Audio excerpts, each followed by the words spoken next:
HSC কেমিস্ট্রিতে পরিমাণগত রসায়ন চ্যাপ্টারের খুব ইম্পর্ট্যান্ট একটা টপিক হচ্ছে অম্ল ও ক্ষারের টাইট্রেশন। আজকে আমরা দেখব অম্ল ও ক্ষারের যে টাইট্রেশন রয়েছে সেটি আসলে কি বোঝায়। তো চলো অম্ল ও ক্ষারের টাইট্রেশন কনসেপ্টটি বোঝা যাক। সো এটিকে বোঝার জন্য শুরুতেই আমরা একটা ফেমাস এক্সাম্পল অর্থাৎ অ্যাসিড এবং ক্ষারের যে বিক্রিয়া রয়েছে অর্থাৎ অম্ল ও ক্ষারের বিক্রিয়ায় যে লবণ এবং পানি উৎপন্ন হয় সেই বিক্রিয়াটি একটু লিখে দিলাম। এই বিক্রিয়ার সাথে তোমরা সবাই পরিচিত। এখানে HCl অম্ল সোডিয়াম হাইড্রোক্সাইড ক্ষারের সাথে বিক্রিয়া করে সোডিয়াম ক্লোরাইড লবণ এবং পানি উৎপন্ন করে। তো দেখো এখানে আমরা দেখতে পাচ্ছি HCl এর 1 মোলের সাথে সোডিয়াম হাইড্রোক্সাইডের 1 মোল বিক্রিয়া করছে। তাই আমরা তার পরবর্তী লাইনটিকে এভাবে লিখতে পারি যে N of HCl অর্থাৎ HCl এর মোল সংখ্যা সমান N of NOH অর্থাৎ সোডিয়াম হাইড্রোক্সাইডের মোল সংখ্যা। অর্থাৎ N of HCl বা বলতে পারি HCl এর হচ্ছে মোল সংখ্যা সমান হবে N of NOH অর্থাৎ সোডিয়াম হাইড্রোক্সাইডের মোল সংখ্যার সমান। তো বিক্রিয়া থেকে আমরা হচ্ছে এই লাইনটা লিখতে পারি। আর আমরা সবাই জানি পরিমাণগত রসায়ন চ্যাপ্টারে আমরা পড়ে এসেছি একটি সূত্র, সেটি হচ্ছে N equals to SV, যেখানে N ছিল মোল সংখ্যা, S ছিল ওই যৌগের ঘনমাত্রা এবং V ছিল লিটার এককে আয়তন। তো দেখো চাইলেই কিন্তু আমরা N of HCl K replace করে এই সূত্রটি আমরা ব্যবহার করতে পারি। অর্থাৎ আমরা লিখতে পারি N of HCl সমান S of HCl into V of HCl এবং N of NOH সমান S of NOH into V of NOH। এখানে শুধুমাত্র এই সূত্রটিকে ব্যবহার করেছি। তো এখন ধরো তুমি S of NOH কে এক পাশে রেখে বাকি সবগুলোকে অন্য পাশে পাঠিয়ে দিয়েছো। তাহলে তুমি এরকম একটা কিছু লিখতে পারবে, রাইট? তো ধরো কোনো কারণে তুমি হচ্ছে এইখানে যে গ্রিন কালার করে যে জিনিসগুলো দেয়া আছে তাদের মান জানো এবং রেড কালার করে যে জিনিসগুলো দেয়া আছে তাদের মান জানো না। অর্থাৎ এই ক্ষেত্রে তুমি হাইড্রোক্লোরিক অ্যাসিডের ঘনমাত্রা জানো কিন্তু সোডিয়াম হাইড্রোক্সাইডের ঘনমাত্রা তুমি জানো না। পাশাপাশি তুমি সোডিয়াম হাইড্রোক্সাইডের আয়তন জানো না এবং HCl এরও হচ্ছে আয়তন জানো না। অর্থাৎ এই ক্ষেত্রে তুমি শুধুমাত্র কি জানো? শুধুমাত্র তুমি HCl এর ঘনমাত্রা জানো। তো ধরো তোমার কোনো কারণে সোডিয়াম হাইড্রোক্সাইডের ঘনমাত্রা জানা প্রয়োজন। বাট প্রবলেমটা হচ্ছে তুমি এখানে কিন্তু HCl এর আয়তন জানো না এবং সোডিয়াম হাইড্রোক্সাইডের আয়তন জানো না। যেহেতু এই আয়তনগুলো জানো না, তুমি এখান থেকে কিন্তু চাইলেই তুমি সোডিয়াম হাইড্রোক্সাইডের ঘনমাত্রাটা বের করতে পারবে না। যদি বের করতে হয় তাহলে তোমাকে V of HCl এবং V of NOH এর মান জানা লাগবে। তাই তো? তো এই ক্ষেত্রে তুমি ডিরেক্টলি এই সমীকরণটি ব্যবহার করে সোডিয়াম হাইড্রোক্সাইডের ঘনমাত্রা অর্থাৎ S of NOH বের করতে পারবে না। বাট সোডিয়াম হাইড্রোক্সাইডের ঘনমাত্রাকে আমরা এইখান থেকে সমীকরণ থেকে এখন বের করতে না পারলেও টাইট্রেশন নামক পদ্ধতি যদি আমরা অবলম্বন করি সেইখান থেকে আমরা হচ্ছে সোডিয়াম হাইড্রোক্সাইডের ঘনমাত্রা আমরা জেনে ফেলতে পারবো। সো এটাই হচ্ছে মূলত আসলে টাইট্রেশনের কাজ। আমরা স্টেপ বাই স্টেপ টাইট্রেশন এখন শুরু করব, বাট প্রবলেমটা আশা করি তোমরা বুঝতে পেরেছো। এখানে আমাদের মেইন টার্গেট কি? আমাদের মেইন টার্গেট হচ্ছে S of NOH কি বের করবো আমরা বের করবো হচ্ছে S of NOH বা বলতে পারি সোডিয়াম হাইড্রোক্সাইডের ঘনমাত্রা। তো টাইট্রেশন কনসেপ্টটিতে ঢোকার আগে একটা জিনিস একটু জেনে নাও, সেটা হচ্ছে দেখো এখানে কিন্তু সোডিয়াম হাইড্রোক্সাইডের ঘনমাত্রা তোমরা জানো না। সবসময় মনে রাখবে কেমিস্ট্রিতে যে দ্রবণের ঘনমাত্রা তোমরা জানো না তাকে বলা হবে অজানা দ্রবণ। অর্থাৎ যেহেতু এখানে সোডিয়াম হাইড্রোক্সাইডের ঘনমাত্রা তোমরা জানো না তাকে কি বলবে? তাকে বলতে হবে অজানা দ্রবণ। আর অন্যদিকে এইখানে যেহেতু HCl এর ঘনমাত্রা তোমরা জানো তাই তাকে বলবে জানা দ্রবণ। কারণ কেমিস্ট্রিতে যে দ্রবণের ঘনমাত্রা জানা থাকে তাকে বলা হয় জানা দ্রবণ, আর যে দ্রবণের ঘনমাত্রা জানা থাকে না তাকে বলা হয় অজানা দ্রবণ। That's it. সো এখন চলো আমরা ডিরেক্টলি টাইট্রেশনে ঢুকে যাই। তো দেখো টাইট্রেশন আসলে কিভাবে করা হয়। দেখো আমাদের টার্গেট কি? আমাদের টার্গেট কিন্তু হচ্ছে সোডিয়াম হাইড্রোক্সাইডের ঘনমাত্রা জানা। তাই তো? সোডিয়াম হাইড্রোক্সাইডের ঘনমাত্রা যেহেতু আমরা জানি না, অর্থাৎ এটা অজানা দ্রবণ, তার ঘনমাত্রা আমরা জানবো কার মাধ্যমে? টাইট্রেশনের মাধ্যমে। তো দেখো প্রসেসটা আসলে কি। তো শুরুতেই যেটি করা হয়, যার ঘনমাত্রা তুমি জানো না অর্থাৎ এই ক্ষেত্রে সোডিয়াম হাইড্রোক্সাইড, তাকে একটা কনিক্যাল ফ্লাস্কে তার দ্রবণটাকে নিয়ে নেওয়া হয়। কতটুকু দ্রবণ? তার যে আয়তনটা হয় সেটা হচ্ছে 10 ml। অর্থাৎ তুমি এখানে কি করবে? অর্থাৎ তুমি এখানে যেটি করবে সেটি হচ্ছে যার ঘনমাত্রা তুমি জানো না অর্থাৎ অজানা দ্রবণ তাকে কনিক্যাল ফ্লাস্কে নিবে। কতটুকু নিবে? তার আয়তন নিবে 10 ml। এটা তুমি নিজেই নিয়ে নিবে। সো এখানে দেখো তুমি যেহেতু সোডিয়াম হাইড্রোক্সাইড 10 ml নিয়ে নিয়েছো, এখন তুমি এই সূত্রের N of NOH তুমি জানো। দুঃখিত, V of NOH তুমি জানো, অর্থাৎ এই দ্রবণের আয়তন জানো। সো এখানে তুমি বসাতে পারবে।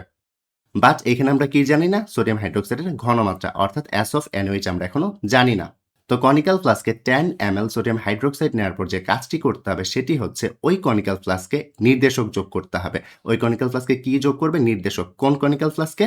যেখানে অজানা দ্রবণ রয়েছে সেই দ্রবণের নির্দেশক যোগ করতে হবে। এখন কথাটি হচ্ছে নির্দেশক আসলে কেন যোগ করব? সো চলো নির্দেশকের কাজটা কি সেটা একটু আমরা এখানে বুঝে নিই।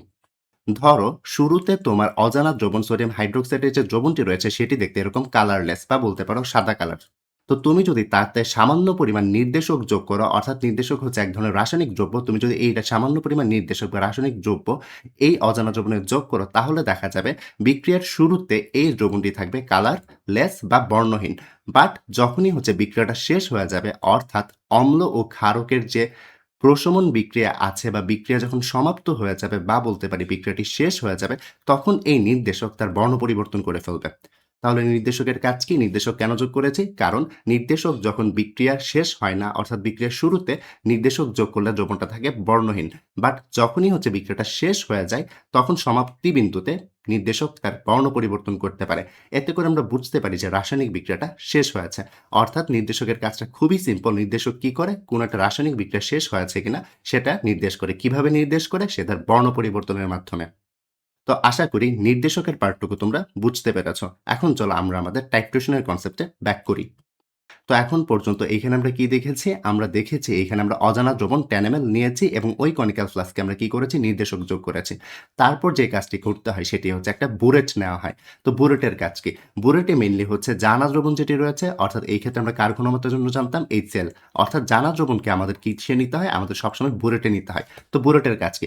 বুরেটের ব্যাপারটা আসলে হচ্ছে এরকম যে এইখানে যে HCl বা জানা দ্রবণ রয়েছে তাকে একটা ফানেল ইউজ করে এই বুরেটের ভেতরে ঢালা হয়। অর্থাৎ এই পুরো বুরেটটিকে তুমি কি দিয়ে ফিল করবে? তুমি জানা দ্রবণ অর্থাৎ HCl দিয়ে তুমি এখানে ফিল করবে। ফিল করার পর এখানে ফোঁটায়, ফোঁটায় এই যে স্টপারটি আছে, এই স্টপারটিতে এখানে ফোঁটায়, ফোঁটায় কনিক্যাল ফ্লাস্কে কি যোগ করা হয়? এই যে জানা দ্রবণ বা HCl যোগ করা হয়ে থাকে। এবং কতটুকু জানা দ্রবণ বা HCl যোগ করা হয়েছে সেটা এই বুলেটের এখানে গায়ে রিডিং থাকে। এই রিডিংগুলো থেকে বোঝা যায় যে HCl বা জানা দ্রবণ বুলেট থেকে কতটুকু কনিক্যাল ফ্লাস্কে ফেলা হয়েছে। তো দেখো আগেই বলে রেখেছিলাম যে HCl এর যে ঘনমাত্রা সেটা তুমি জানো। ধরো তোমার HCl এর ঘনমাত্রা ছিল হচ্ছে 0.5 মোলার।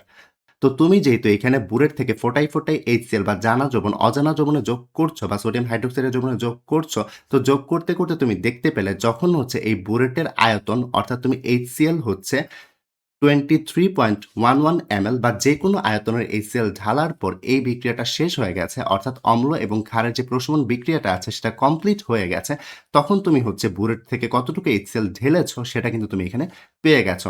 আর এইখানে রাসায়নিক বিক্রিয়াটা যে শেষ হয়েছে সেটা তোমরা কিভাবে বুঝেছো? ওই যে নির্দেশক থেকে।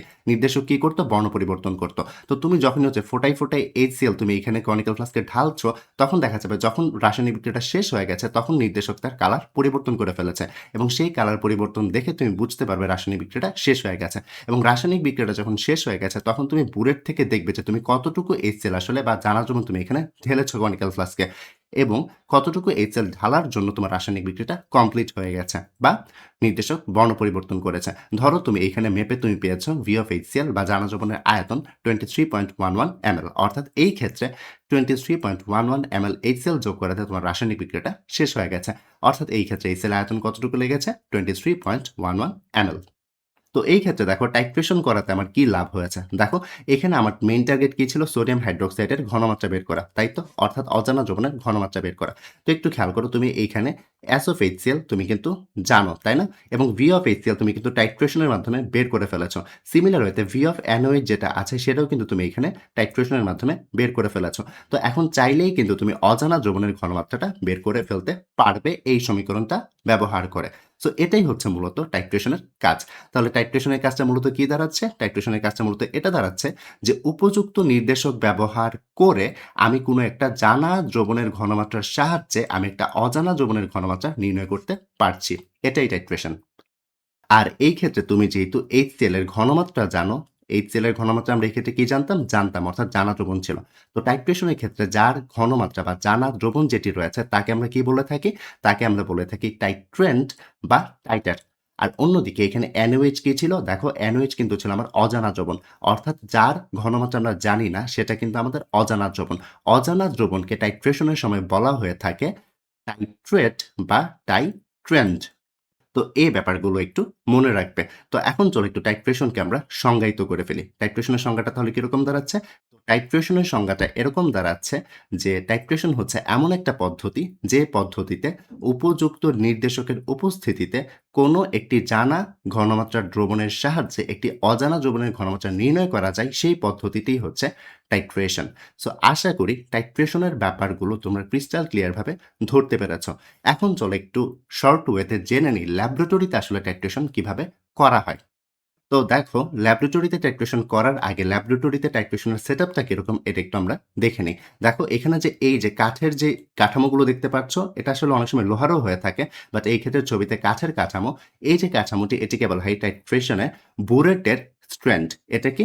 বুরেটের স্ট্র্যান্ড, কারণ এইখানে বুরেটকে ঝোলানো হয়ে থাকে। আর বুরেট কোনটি? এই যে এখানে দেখতে পাচ্ছ কাচের যে জিনিসটি রয়েছে এটাই হচ্ছে বুরেট।